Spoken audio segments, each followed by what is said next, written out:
ईमानदारी से ये होता है कि आगे का बंधन बंधना बंद हो जाता है, आगे का बंधन नहीं बंधता, विकार नहीं जमा होते। लेकिन पिछला जितना किया है वो कैसे जाएगा?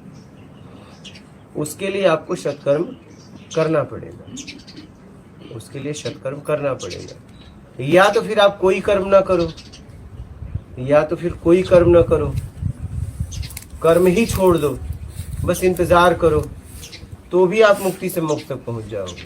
जैसे रत्नाकर डाकू वाल्मीकि, उन्होंने कर्म छोड़ा तो पूरी तरह छोड़ दिया, एक जगह बैठे गए, क्या कोई मतलब ही नहीं, उपलब्धि हो गई। और अगर आप कर्म कर रहे हो तो ईमानदारी के साथ, हर काम कर रहे हो तो ईमानदारी के साथ सत्कर्म सबसे जरूरी है। अगर आप ईमानदार हो, कंजूस ईमानदार हो तो कोई मतलब नहीं, आप वहीं रुके रहोगे ना, आप वहीं के वहीं रुके रहोगे। पिछला जाएगा कैसे, खत्म कैसे होगा? पिछला कैसे खत्म होगा? उसके लिए कुछ तो करोगे। पिछला कचरा कैसे साफ होगा? उसके लिए कुछ तो आपको सफाई के लिए करना पड़ेगा।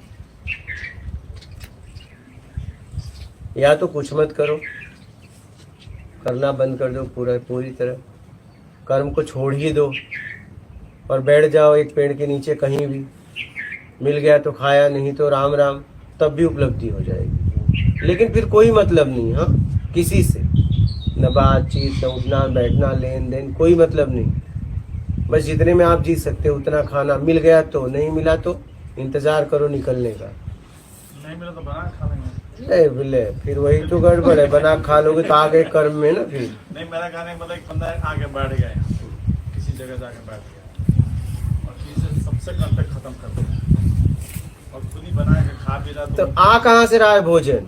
भोजन आसमान से गिरेगा? भोजन के लिए तो कहीं प्रयास करेगा। उसके पास बैंक बैलेंस हो तो नहीं, तो कुछ नहीं, उससे कुछ नहीं होगा। फिर वो बैंक बैलेंस कहाँ का पैसा है?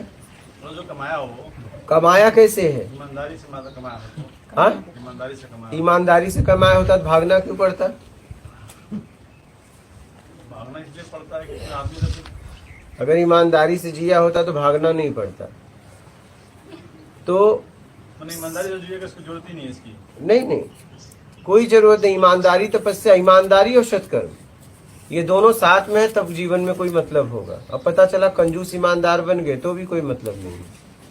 पिछला कैसे जाएगा? आगे का तो चलो बंधन बंधना गुरुजी, ईमानदारी तो गलत काम में भी हो सकती है ना? नहीं, कभी नहीं। तो उससे मुक्ति कैसे मिलेगी? गलत काम ईमानदारी एक हुई कसाई है